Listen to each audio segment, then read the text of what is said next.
ఇక్కడ సమావేశమైన మా పార్టీ లీడర్స్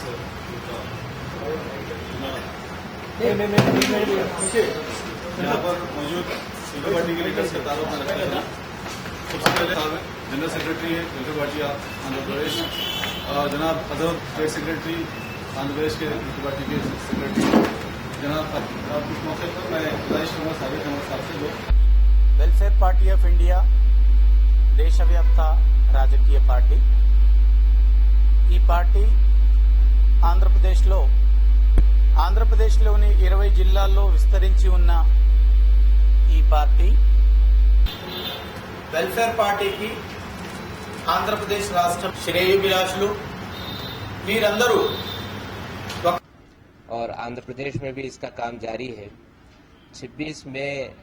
2013 को निज़ाम कॉलेज ग्राउंड्स में इसकी पहली रियासती कॉन्फ्रेंस मुनक्किद होने जा रही है। इस रियासती कॉन्फ्रेंस में पूरे आंध्र प्रदेश के हर ज़िले से शुरा बड़ी तादाद में शरीक रहेंगे, इसलिए कि ये एक ऐसी पॉलिटिकल पार्टी है जिसकी बुनियाद मॉरल बेस्ड है। ये पॉलिटिकल पार्टी पिछले 2 साल से सरगर्म अमल है और आइंदा भी पूरे मुल्क में सरगर्म अमल रहेगी। ये निज़ाम कॉलेज ग्राउंड पर जो प्रोग्राम होने जा रहा है, जिसको ऑल इंडिया सदर इसके मुखातिब करेंगे मुश्तबा फारूक साहब, इसके जनरल सेक्रेटरी डॉक्टर कासिम रसूल इलियास साहब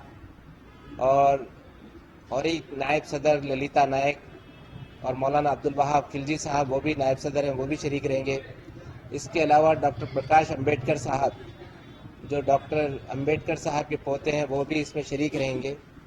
इसके अलावा जमीयतुल उलमा के महमूद मदनी साहब के नुमाइंदे भी नोमान मदनी साहब, वो भी शरीक रहेंगे। उम्मीद है कि बड़ी तादाद में मर्द और ख़वातीन इस प्रोग्राम में शरीक होंगे और इसके ज़रिए से रियासत में ये मैसेज और ये पैगाम देने की कोशिश की जा रही है कि वेलफेयर पार्टी ऑफ इंडिया की जो सियासी मकसद और नज़्म-ए-ऐन है कि अखलाक पर पाबंदी, इक़्तिदार पर पाबंदी,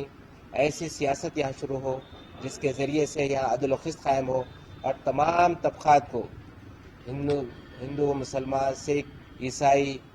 दलित, SC, ST सबको